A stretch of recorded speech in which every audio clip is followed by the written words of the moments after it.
Uno sia ya mama Jo, ya mama kwa badiba Onua TV enyumre no sia kase so Ghana nsem performance dwede esem agudie mu nsem eni je kase don hwe ba ko nsem ye de small esem ne do so enyumre ye gibre ahwe ne yeba ni bi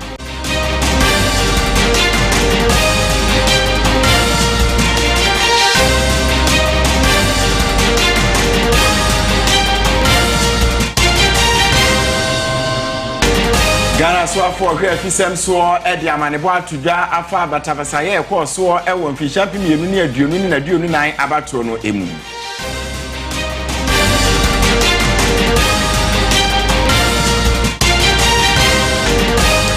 na mranimfo awomudi chema Wontumi asem no echie no wamo echire sa attorney general di wo mu hwa mo papa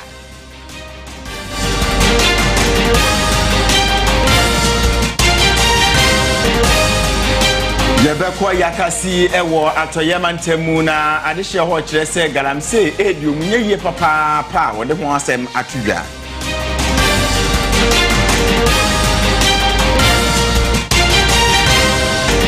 Yebe nsem no ewo nkrofo amai so na Sudan manum yebeko ho yeso mu eyeyie wonhu ya na bibia tie firi soro aba be se yie no kra sa di nsemone eyede ade a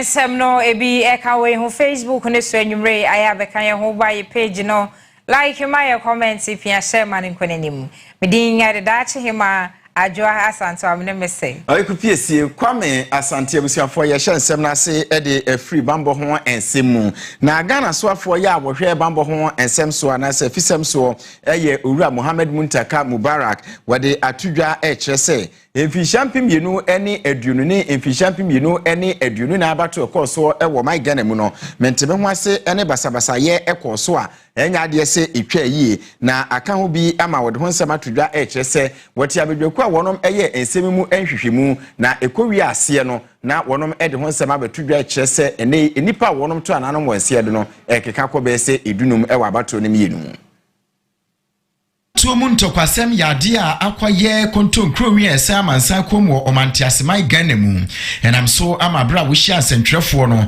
Ghana so afa wo hwe afisem sura Mohammed Muntaka Mubarak ade atudwa e kire se enipa nwotwe ene to anananom e wanse do ma afoforo aduasa enan epreprepre mu oden e wo fishampi mienu ene aduno abato no mu saa so na fishampi mienu ene aduno nan abato no mu no enipa enso to ananom e wanse do ma afoforo nsia enso eprepraye na wachemu edi atudwa se efishampi mienu ene aduonu abato no mu no wonom ehu ba bi a eya hotspot bi etese Techima South odododio Ablikuma Central Banda Doma West ena afei Savlugu ena afei so wade atudwa HSA Techima South ene odododio ena wonom enya ba bi a na eye nipa wonom ato ananom ewo ensiedo identified 12 cases that took place during the 2020 and 2024 general election. These cases had resulted in 15 deaths across the country and well over 40 individuals got injured. The report outlined detailed account of all the 12 cases recorded during the period.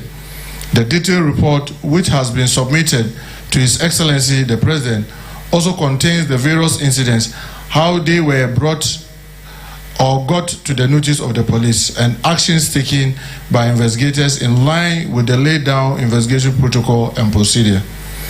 The report further detailed action taken when the Special Investigative Task Force took over the cases at level initially investigators had reached and detailed findings derived from further interviews. Oswafwe etwaso editudwa ekire se efishampi mienu ene aduonu na abato no mu emfa ho se wonom emi abambo mu se ebeya asomdwe beba ewa abato no mu no wonom enya abato mpesua ensia ya na chese eho no akoye hotspot emu bi eye ewutu senya tolon saso ena damango Nkranza South Ofeso North ena afei Hafuano Southwest ya ni nyina no wonom enya cases na eye enipa epra ne wonom a eto ananom ewo ensiedo osoafo yi ede atodwa ekire sei saa ensem a esi ye nyina no akogina sei bambofo ya ekọ anase empo no amanukuo ahodo mufo no ya na wonom ekrukra etuo ya wodane edigu omanfo no so ma ekofa saa uwuwe edeba. The circumstances of each case vary, but nearly all involve the use of firearms during confrontation between supporters of the two major political parties and instances where security personnel resorted to the use of live ammunition, warning shots as means of crowd control. Investigation into one of the cases during the 2020 general election at Ododudu was completed. The Attorney General is currently prosecuting 3 persons who are standing trials at the High Court Criminal Division, Accra. The investigation established that 3 of the cases resulting in 4 deaths are traceable to the use of firearms by armed police patrol teams. Ura Muhammad Muntaka Mubarak etokoso echimu say wono ene Ghana Police Service efrase ya wo ye hwehwemu ede afasa abato mu mentime ho ase ene nipa eto ananom ewansie do no ho na wode atudwa ekira sesei no wonom ati abedwako bi a eye multi stakeholder task force a wonom nyina eye nhwemu na watumi ahwe se be ya wode enhyehyɛ begu akwamu a yenkonya abato mu owuo ene eprabiem. As Minister for Interior, I want to assure the public that government under the able leadership of His Excellency President John Dramani Mahama is committed to upholding the rule of law and to ensuring that all those responsible for the violence are held accountable. Government will continue to work with all stakeholders to strengthen democratic institutions and ensure that elections in the country are peaceful.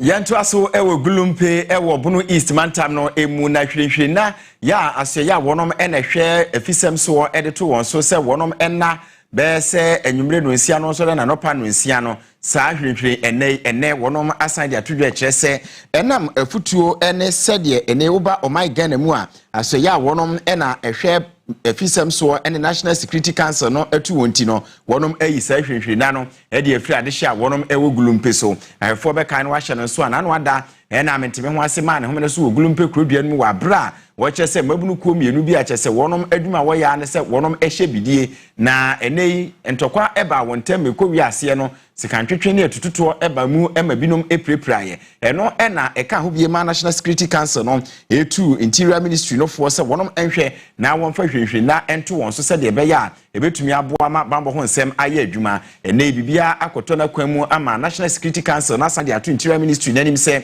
wonom ehwe se de enei kronumu adwofom ma de hye dwane ye ase aba wonchi na adwumadi ahodo ekoso na wonom ejidi se asundwe aba enti wonom ayi anase o ma lifte sa curfew no e de afiri gulumpe krodua no eso enam so ama wode aseda ama nananom ene mpanifo ne emabunu a wonom ewo gulumpe krodua no so munyina ate wo ho ase ma ene asundwe aye adwuma na wase wonom entonkoso a entena asundwe no mu se de be ya wombetumi akọ won dada adwumadi ahodo so na enkofa ha fufuro bia emfa emre wonom.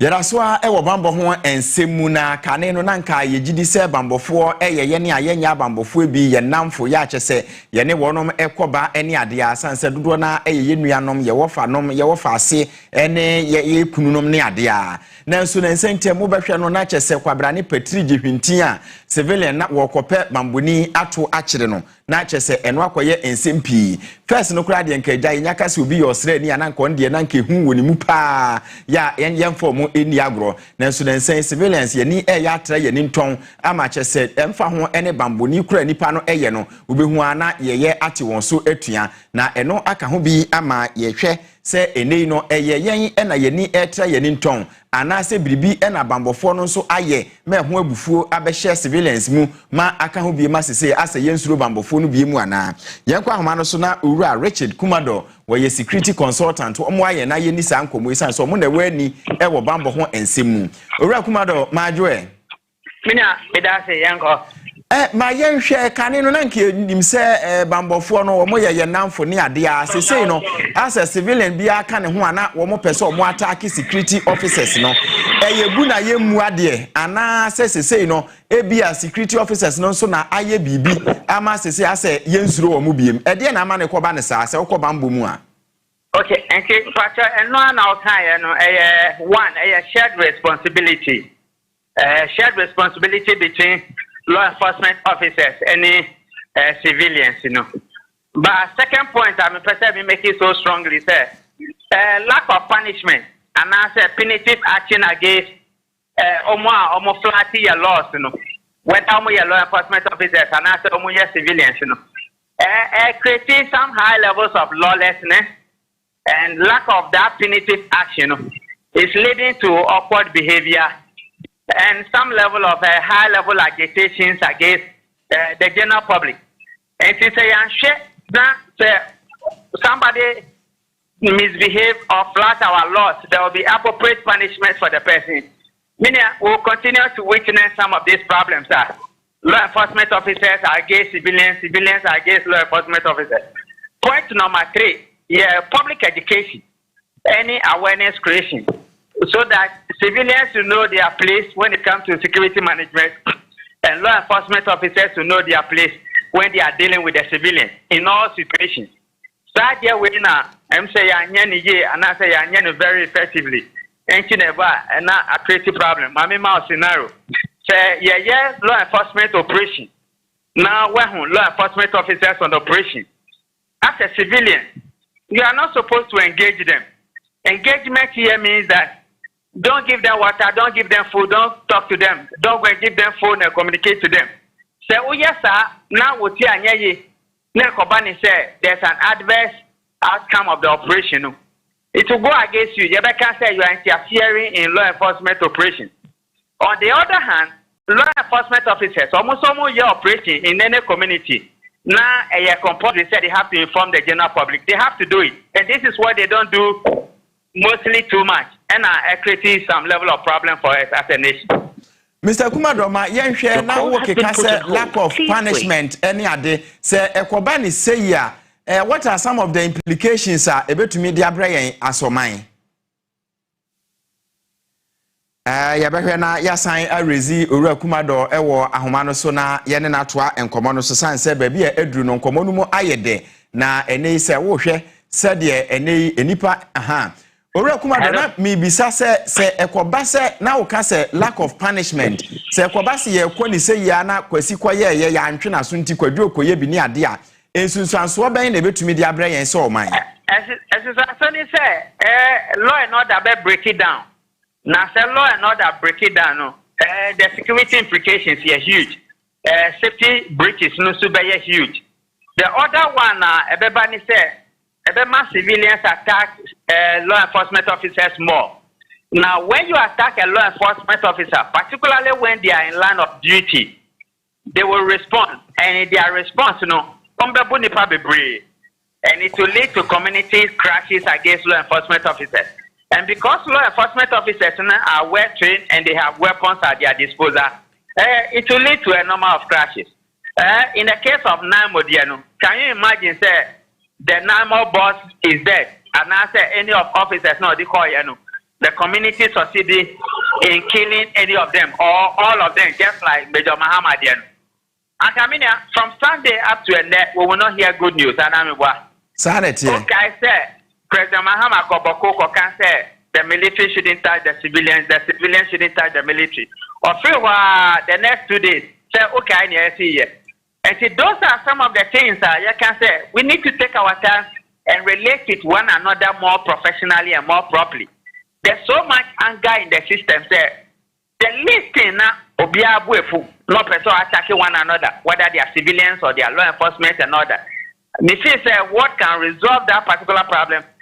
Public education and awareness creation. But you have created a platform that the likes of us are normally but it should be done more broadly. Because say about law enforcement in general, and I say about crime prevention, crime investigation, and crime prosecution. The community needs the police, and the police need the community.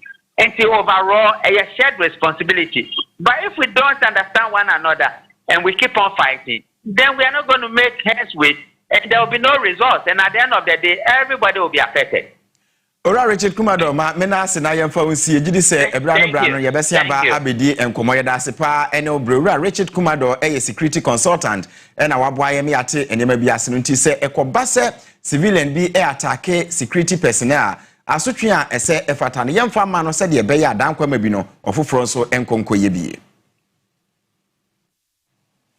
Ya de kasiano epiemu ewon semfoforo mu na emre kakrani na santemante mu titreni mama nyoko NPP owura Bernard Ntwibo siako chema Wontumi na dodo na anim se ye de frɛ no ne ho ekoka adwemu ewo aban ensem na enyo no nko ana na sabre no wodi nsenseme ewo abansem amanbo etrese pania na ono so eda akontaman ne ano no owura Edward Kwokun na oka ho bi na so ne amanbo etrese attorney general trese owura Kwokun ne charges no wadrop ya na se wajemu ede ato ho aka ho bi mamranim form nso edi chema Wontumi asem no akire no omchese ne attorney general waye die wahwoke won papa person se nipa mienu na sabre de na wom ho akire wo meba ne sai ene ba ko ada ne Judas wayi Yesu amai Chema Wontumi loyeni ura Andy Apiakubi eka chensentrofo force die attorney general aba lawyer panyini eye no enya ade a itwa yi kra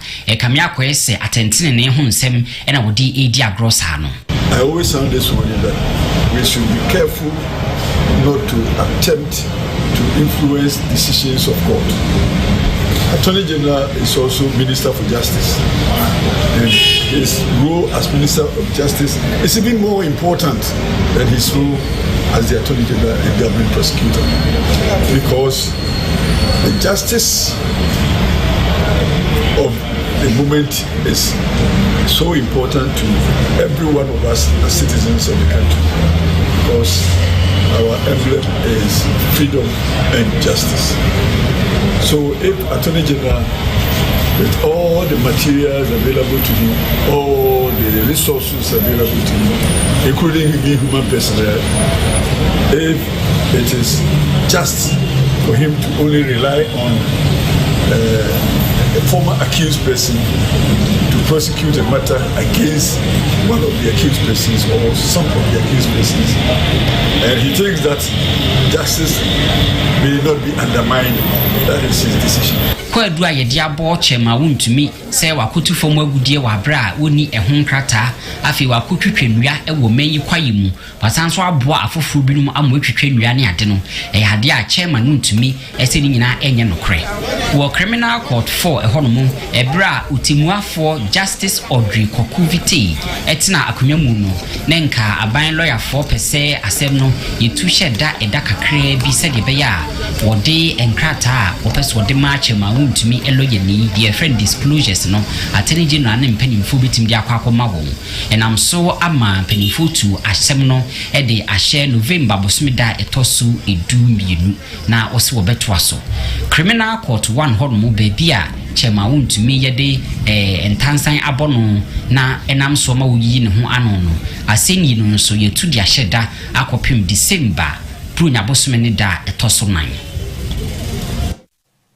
Ya twaye nkase no eso na oman Ghana mu se nipa eto ade ba kwa ya na ebisa wachire se woja adwapade na woja adwapade a yenkohwe se ne ho nsenkaya no etie eno eye busua titiriu eyiri ewo mu eyiri bebisa emma wo mu asa no nyina ebebisa na mmom wa sabre no wato ne de wo no wakati wani nti no obia enhyada encheke osa ensem yade a ye tight pa se obia firi mu na ye kinkan ne kira sema na se ye che ne nwapade na so epepi no na kwakwa gina mema nko aso esanse ye se obakra etotu aya na etwere bema dem nti bema no firi mu a ye tai ete sansem no enne ensem no eboboba na enya ko na enye no ekọ na nimu a enumu ne yesi enwumrei yebedi nkomo na ya ni mpanifo a abene wo mremu akasa afa ho se so ampa se sensemi bi esia aya asen ne ndwapade ne ye che no nempokra no oba so kra wotimi ye real ema no eyeyi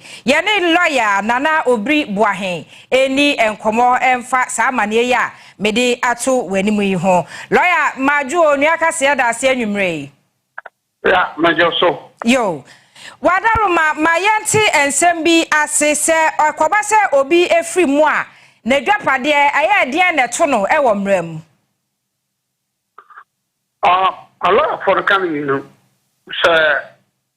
So test it and now intest it. So test it or yeah well. Or yeah she nachi. Like I say intest so be just when she nachi. I say whichever o she nachi no it mean a problem. When she nachi it mean a problem. So whichever. But who can say mean too far? Can be too far say. We see what she I am ye. Oya wala I am ye. Oya wala I am ye. If we say, a man son will be brave, Katia. Senator 1 year old. And I well no so no. Or bite me yet, Bama to me yet. Or bite me well, Bama to me well. But I had to say.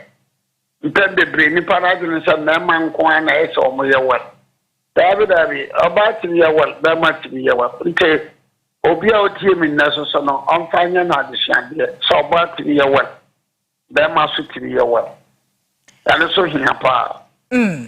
Na lawyer ekoba se obi eye will na se nipa kono efri mukra na emranimfo ebiti se momu ginemu ekenkan e de kira. Aya etimi ba se abusua to da bia wo monte wo ho ase e wo sa real na mo akenkan no mu. Oh yeah, nya abusua nko ba betimi yere betimi nia betimi abusua betimi adamfo betimi abia bia bia nya so ono obeka se bia japade no anya ono ane dia abetimi aba se abusua da look especially woman yama womo tika kokko no womo obi wo no ma oya branche o si so no wo mama no ne maame amane ska kokko na bia na ono so kra no maame no ma no ono kwa na ye be ma o ma ka nyina ye ma nti maame no wogidie wo ne ba be ma mu maame no ediska kokko no ama ne ba be ma na ka chance ya japade na oni unia no nyina nti ya wa bontin ge be wi akono school ampa o ska but o shemu ya abusua so problem no so tab ti ba sa abusua fo na ese mu prove se abusua sika kokko se o ayam fam no na oni kapre ba ya de ma no de se wa be obi a ibo ni sem obi so betimi adi ne papa dio obi betimi adi aninu ade no so each case must be considered on this merit you know ya say asembia no safwan etimi bie asem no pono enya safwa bia ne bie asembia pono ba joto ne me kana se asembia wa no safwa na asem no safwa be di bie ne pono o tiri mfa asem we safwa mfa me bie asem we pono sana adenti adansi wo ho ene eye wo na be kire say ya bushia dia anasa onu kwa na brenya ya a lot of these also ma wa bu change obitimi e discover se ni anya project bia na ni no wato asase no idiri mi owo Ghana ha nti ano so tin dia asemba kan no na because of kuna eba AFRC and PNDC na japade o ya bana dwumayeni abara wo ebe na civil servant wanya hotel wi wanya japade wi nti edi bibi ba se mpanfo bebre no be ya japade abe no be nua bitini so na enya ni nua ne dia so because of those two coups no the AFRC and the PNDC no when you look into Yamrani, you have to say, Kunu, Emma, a man for Kankamomia Banajumano, a jai, Sabe issue, Betini Dia, a Japadiano, Namu, or the Nimia beginning, and I know of us beginning at the year. So So these are some of the aids. And you know, culture now was assembia safwan. The beginning system no problem. On fast safwan ko hini. So each case will be considered on its merit. Yeah. Lawyer, where they tell everyone my sana yeja wa mawako wa mi ati asese e wo so ba nso onu so etimi eya ne real ne ko ba so ni kuno o ware anase wo hia be makro no na o wo nadwapade na o se me ye real abo enu nko eho ban a sada chi ofri mu a be ma na busua eni ni twaka bia Lawyer, so what dey one no do ho. But an incident happened. There was a successful businessman you were. At the time of his death, no, none of the Yami and none of my idea. But one man, the baby, a Japanese be one willing. Oh, pa. That's why they didn't cry the man about my equity, the trainer on the guy. So, actually, Obisho, Sa Tirania Mekai, or the Japadiano, Chebum Yunuma, Miniaba within a ma, Miniaba within a ma, Miniaba within a ma, Miniaba within a ma, Miniaba within a ma. It was so strange, you know. So, especially, so it depends. Look, you are. When in businessman be no or official region, we go into details. Now, no, about 50 to 60% of the China offer 50 to 60% of the Japan or the China offer Wow. But even the China abrabuseni be on man about okra. I don't know, it depends. No, Obiani or one reason in Tia. Or the chewy, non fine chewy. There's a when somebody made the will. I see the Bible back, we have found China Babaco, the Bano, and Saka Nabo now on Sakra. So, no, be our senior, or she will know be our senior person. But because when on Shadan, you will, you, or you know, China. Major Padia Bian will be a new and uncle, Bia Mayer and Maho, Chetia. Bob Papa, Chetia. Ability to be answered. Yo. But was no, Oya, like I said, open my foot to the America, Oya Willa. But the students are Manano, Oya Willa, Wapa, Ama, who will next in Sankano. A tour, a buffalo. Let's take maybe to say, sorry, I'm sorry to make this in fact of home, but let me, because something about anybody, Lumba. Imagine say, Edia Lumba, Walla. In India, I will and catch us as something with you now. Because here, we are all judging will be an hour no one manage. I say, one manage, they are not only in them, and I'm bored. So for me as a lawyer, obviously says the Lumba the other action by the Sam. Then perhaps I'm so one way. So yeah, well, Cabana no crime can be more. Come back up across on the canal well, no first. The back on well, not just one maybe beer. Lupano decides or Uncle Pray. You could have married, but you will be here. Papa no we and none mother fight for US. Or my marry Papa no son kofa abaya we near abaya no warrior. Not no Japan be brima abaya no on no warrior no bet me aye. Ne ma pa yufo no wo muka chiri ne ma pa yufo no muka chiri. Ana papa no kofa abaya no.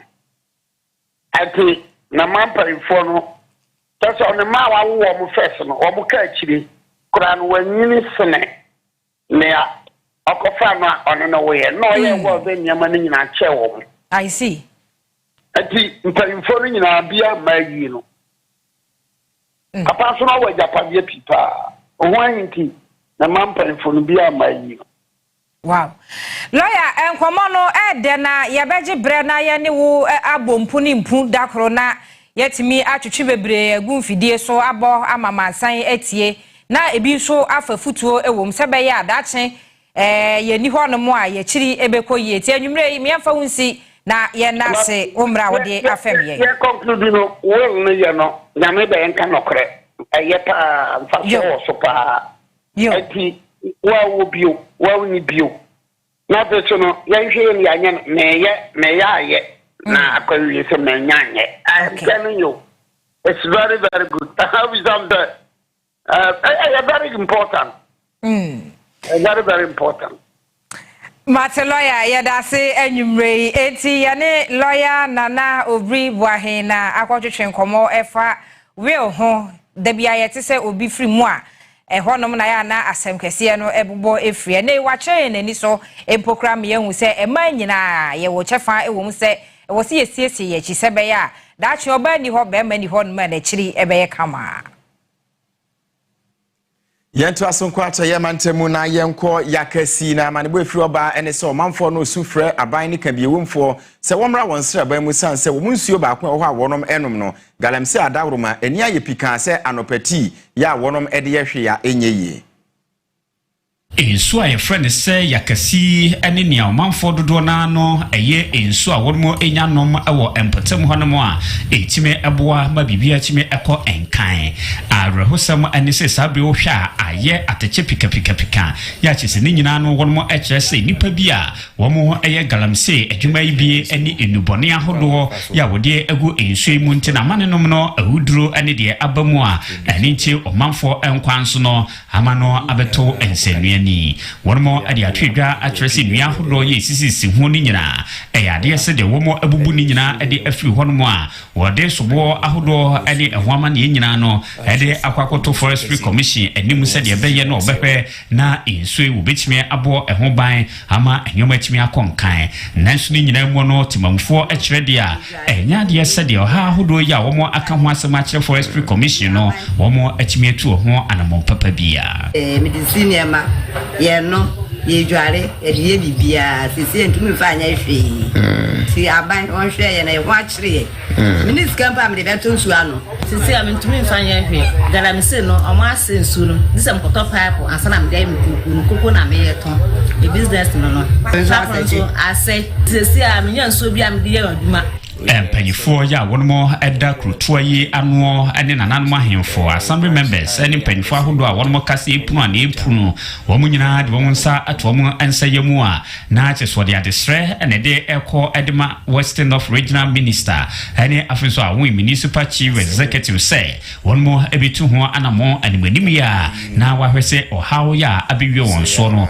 obi ede afi ho no sisi ade omo abaye nsu no forest na ewo this forest no omo ase forest no amase si akromaru enyansu no nti mesra ban ene MC no awo awonyiso aman no ena MP Western of Minister yesre no say onfo na nimehwe ensu no sesi am ye mpenso aso ana ye freeland na egugu ha pade obi antimi ankwankwa ye galamse wo so a mene me rant henene me ai opinion leaders aye wo krodo emu ye beso so omo so da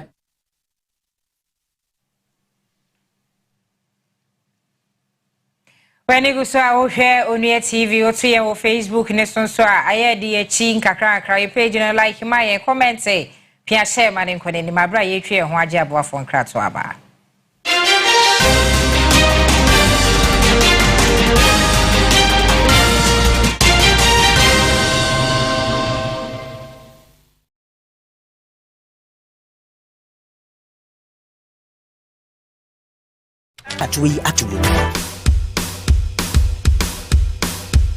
See, you gotta have a smile, no matter what it takes. Then you gotta take perk down, love the way it tastes. Feel the perky buzz from your toes to your face. You gotta take perk down, perky it today.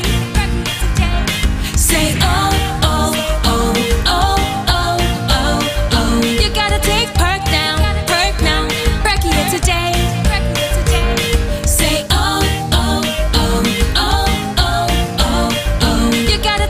perk up anywhere, even at home, with the rich, milky taste of Peck biscuits. This advert is FDA approved. What's my Genie mayonnaise? Genie on bread. One creamy bite. The kids light up with delight. Where is my Genie mayonnaise? Burgers, fries, kebabs, and more. Genie makes every bite a joy. Hey, where's my Genie mayonnaise? Dip it, spread it, just enjoy. Genie's creamy touch. Where's my Genie mayonnaise? From spring rolls to samosas, you'll love the taste. Genie mayonnaise, spreading smiles. This advert is FDA approved.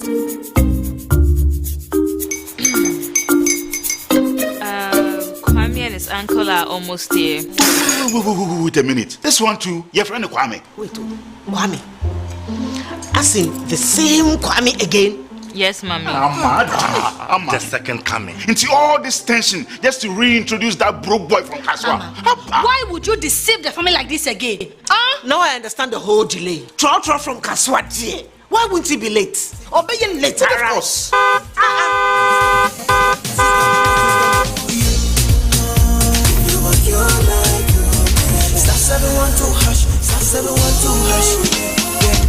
You go be the luckiest. Go be from Georgia, be luckiest. From not the block, she be luckiest. Yeah, you go be luckiest. No matter why you're lucky. Everybody go be the luckiest. That's Kwame! Send your God the apple boom. If you're poor, what's that to you? So would the coming of the son of man be. Hey! Is that his car? Ha! Even now, your shadow the way designer. I use my own mouth to reject him. Oh, this is my mouth. Look at that. Kwame, my son. Now, tell me the truth.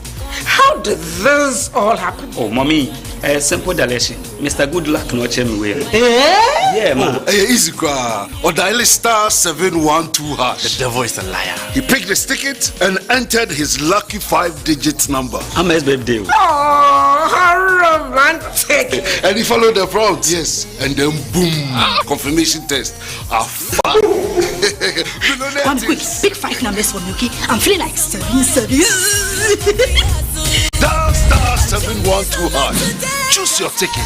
Enter your lucky number. Follow the prompt and let destiny handle the You see how they love you now? Yo, do you have family permission? Before December, maybe release a motivational album. Patapa, my super. This promotion is regulated by the NLA on the Caritas platform. Ghana, are you ready? Kumasi Asante Kotoko and the Accra House of Vogue. Everson Kansi and Ibiom. Yenina Yemose. Niamfa Yeninchre. Accra Sports Stadium. Sunday, 9th November. Abra Kumasi Asante Kotoko. The power of Kumasi and the Accra House of Vogue. The pride of Accra. Ebe Kansi meet your favorite celebs, influencers, football legends. Abra Wawina. Eba Live Stadium. Na fan zone. Kasia Awa Bonte. Enyom Asa. Enye Nije Kasia. The cost on a free Wi-Fi. And it be a person they check it or browse it. We be a and send a big match Nagasa Ashasia. Gates open 1 p.m. Pepe Sunday, 9th November. Are you ready? Kumasi Asante Kotoko. Are you ready? Accra House of Vogue. For BIA Fabue.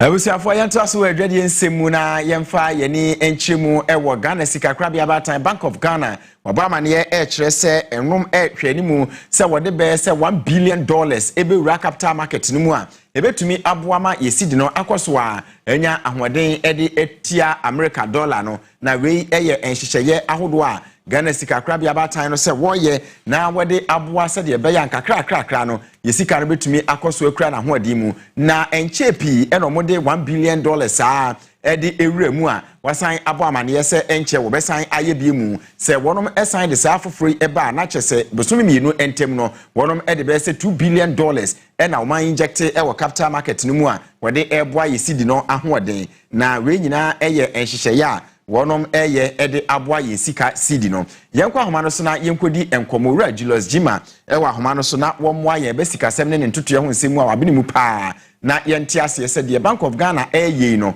sustainable ebeboa am yesika no said your mopese na hoden eye no yebetumi aya akosi breben Uncle Julius Majo Nana say Ekwabase Bank of Ghana ede another $1 billion iba na chese busumi mienu ntem $2 billion yebetumi aya akosi da ben ama aboa ma yesika no agina ne na so Nana meda se maminche tifon so me say you share in Bank of Ghana need so our model yes injection dollar yes dia control exchange rate now you see the more stable on say based on supply and the demand and supply to the more dollars the system not just say meet demand for dollar na pressure na dollar so and cost.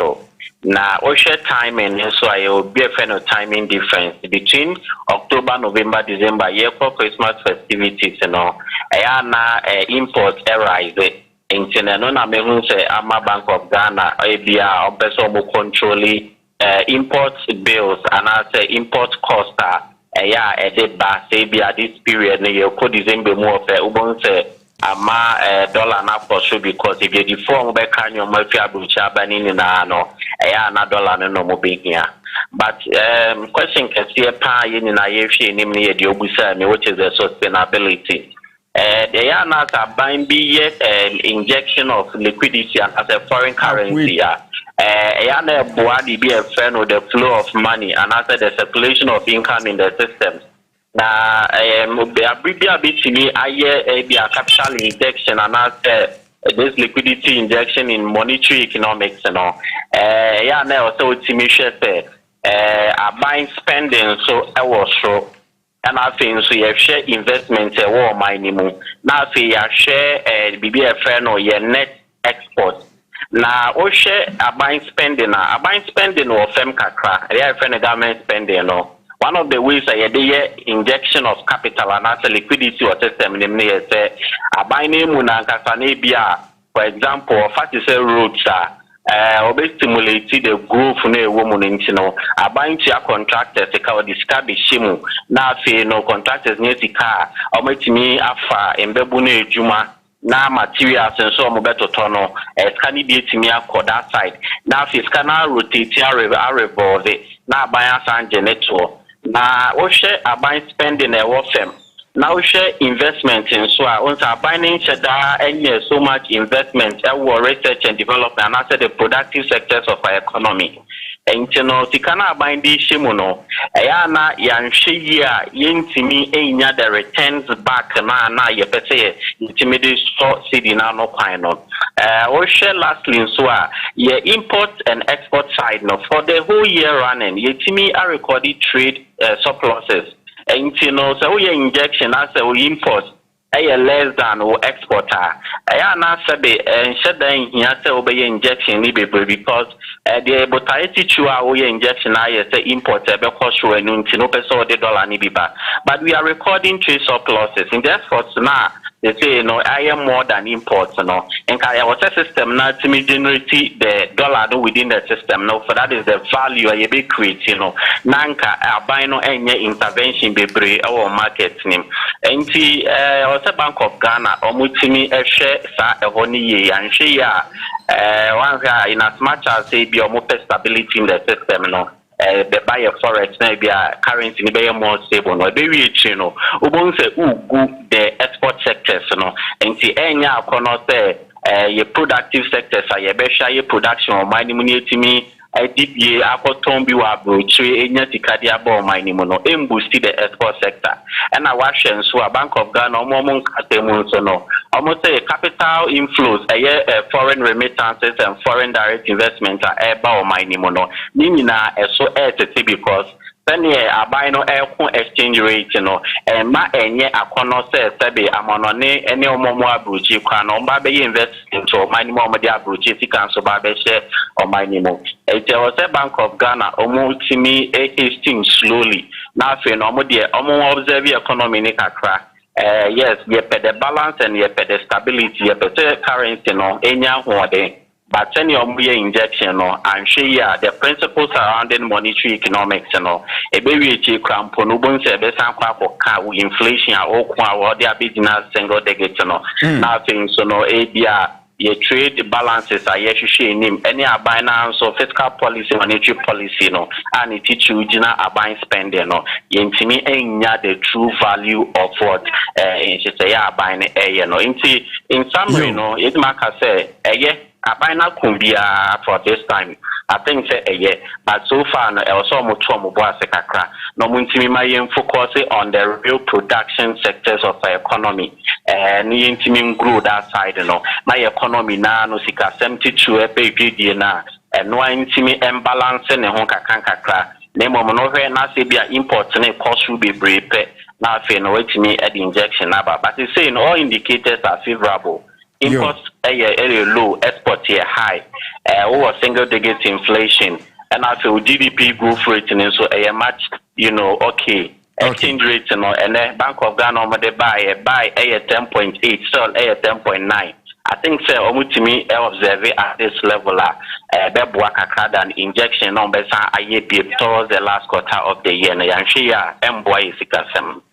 Julius Jima meda sibebre ene and manebone enkoma woni yen atwetwe anwumre nti yen nyina ye behwe na afi Bank of Ghana so ahwe atoto Julius Jima enimde ewo sikasem ne ntoto ye ho nsemu na waboa ye di nkomo efa $1 billion Bank of Ghana se wode ebewremu biem ewo capital market se be ye beboa na ye sidi na hoden akoso agina ne na so abusiafo ye kwa gkansie ensemu Isaac ansa apajo pani ansa ne ba ansa daddy ba akopɛ Modi eko agokensie ensemu Kofi.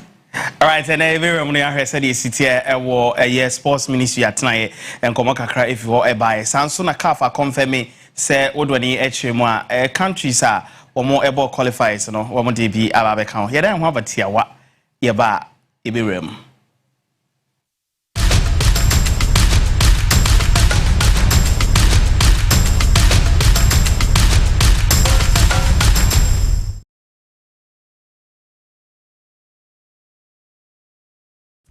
You people, you are not hungry, eh? We are, Oma. We'll be there soon. Go. Oh, why are you so unfair? Oh. Babe, please, calm down. Don't tell me to calm down. Have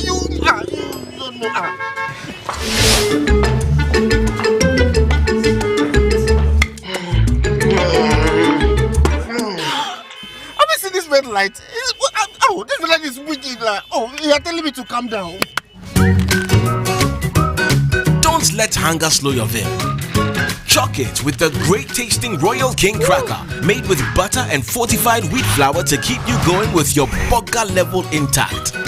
Royal King Cracker, take chock your hunger. This advert is FDA approved.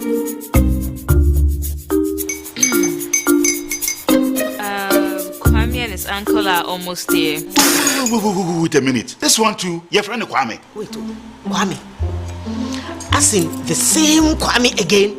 Yes, Mommy. I'm the second coming. Into all this tension just to reintroduce that broke boy from Kaswa. Why would you deceive the family like this again? Now I understand the whole delay. Troll from Kaswa dear. Why wouldn't he be late? Or be late? Of course.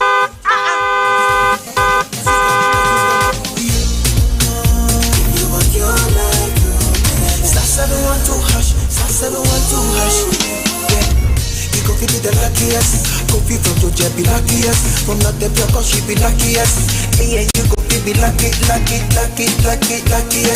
No matter why you're luckiest. Everybody go be the luckiest. That's Kwame. Send your God the apple boom. If you put it so would the coming of the son of man be. Hey! Is that his car? Ha! Even now, your shadow the way designer. I use my own mouth to reject him. Oh, this is my mouth. Look at that. Kwame, my son. Now, tell me the truth. How did this all happen? Oh, mommy, Simple deletion. Mr. Good Luck no check me way. Yeah, man. Easy cry. Or dial *712#. The devil is a liar. He picked his ticket and entered his lucky 5-digit number. How much birthday? Oh, how romantic. And he followed the prompts. Yes. And then boom. Confirmation test. I'm quick. Pick 5 numbers for me, okay? I'm feeling like 7. Dial *712#. Choose your ticket. Enter your lucky number. Follow the prompt and let destiny handle the You see how they love you now? Yo, baby, our family permission. Before December, maybe release a motivational album. Patapa, my super. This promotion is regulated by the NLA on the Caritas platform. Ghana, are you ready? Kumasi Asante Kotoko and the Accra House of Vogue. Ebesan Kansi and Ibiom. Yenina Yemose, Niamfa Yeninchre. Accra Sports Stadium, Sunday, 9th November. Abra Kumasi Asante Kotoko. The power of Kumasi and the Accra House of Vogue, the pride of Accra. Advocacy. Meet your favorite celebs, influencers, football legends. Abra Womina, Eba Live Stadium. Na fan zone, Kasia, our Bontain, and Num Asa, and Nije Kasia. I have a cost on a free Wi-Fi. And it be a person they check or browse it. We be a and send a big match Nagasa Ashasia. Gates open 1 p.m. Pepe Sunday, 9th November. Are you ready? Kumasi Asante Kotoko. Are you ready? Accra House of Vogue. For BIA Fabue.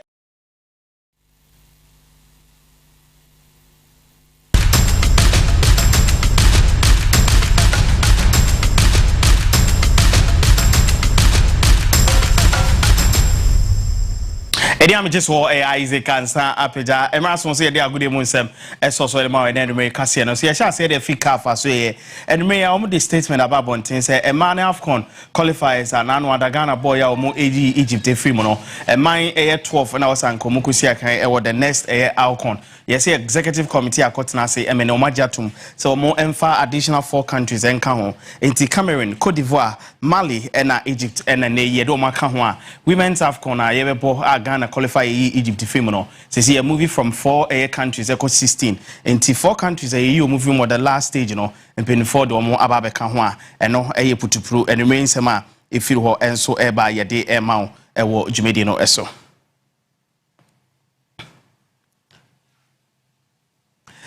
Chamber Sports Ministry no penny odano Honorable Kofi Idi Adams and kopi mu the Public Accounts Committee and ekoyi nsema no ode atudwa CMO bia so nte se enchekra voter region enso ebenya stadium fefefe pa siwo no mama nem rantene maba we di so agro nkomo de tudwa no ebi eni. Speak now, voter region have 2 teams in the Premier, the Pando House of Lions and Hohwe United. So the voter region and host stadium for that matter will benefit from these planned projects. So the Minister for Finance in his budget will be making some announcements and we'll see what we can start with next year and what can be added in subsequent years. So we are very much aware. We have had series of engagements. We've sent a number of persons to that facility to look at. The NSA has gone in there. The regional minister has extended invitation to UEFA Champions League to us so sisi amino kaze 2 games eguswa ekoso Arsenal ashemienu Slavia Prague etifiomo intimate Napoli any Frankfurt to be anshebi eno twebon so Atletico Madrid any Union Saint-Gilloise abebo Bordeaux Glimt any Monaco Juventus any Sporting CP Liverpool ebo Real Madrid Olympiacos any PSV Paris Saint-Germain any Bayern Munich and Tottenham Hotspur and AFC Copenhagen. Agudi mu nsem ha na edisi eni jide kase to aso ohima ejampoma edo APM.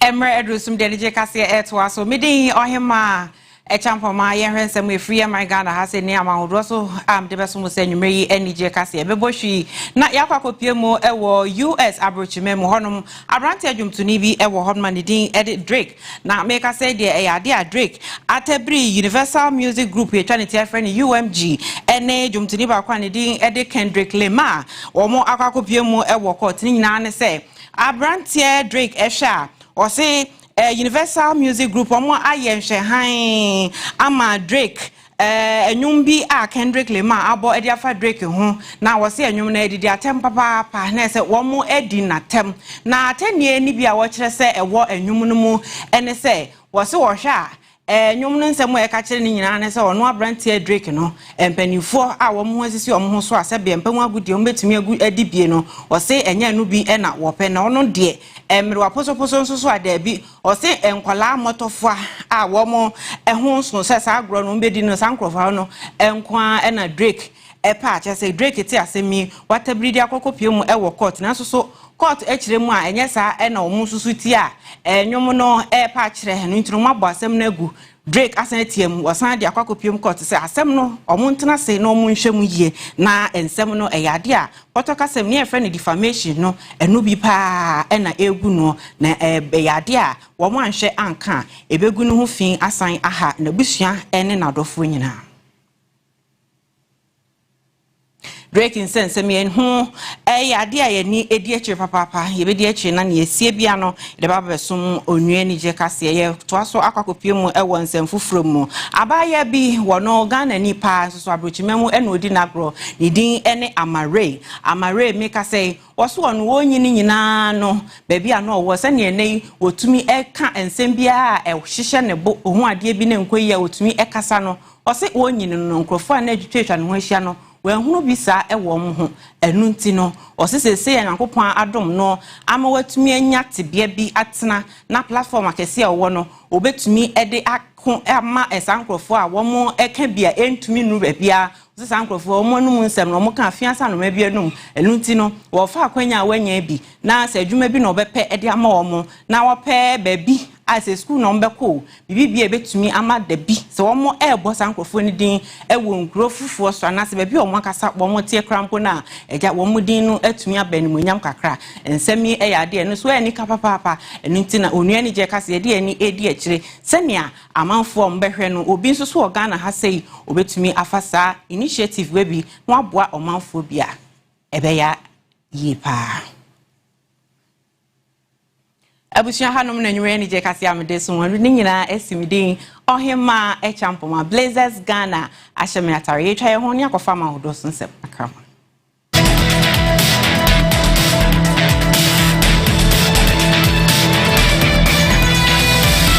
Enipa duanan na amanebo kire se wato ananom wansie do ewo Sudan manumu wa bra enipa bi ede akode efa drone mu fa wiem kogya mu edigu biaya na enipa ahia wonom eye yie me nam so emu aduanan timtwana na wato ananom wansie do amanebo tokoso kiremu se afoforo bi nso afamu aprepra ano edi ni yie papa na saasubo nyina no wode ho ensem ene ho ntansa ede ayan Rapid Support Force RSF we se wonom ena eye tuatidom kuo ya wonom hye Sudan manumu a wonsu esa nyamo hosem ene nyamrafo semu no wonom ediye na wodi wani kyemu ewo Kodafan mantem numu ewo Sudan manumu a amanebo kire RSF we no wonom afa empatem ho nyina aboso ama enamso amanfo ya wonom etete Baratown ye ho no sabrei eye RSF no na afa ho nyina no wonom ahyase adwane manipa be se empima duonu de wadwane ede afri empatem ho akope baabi abo ho adwa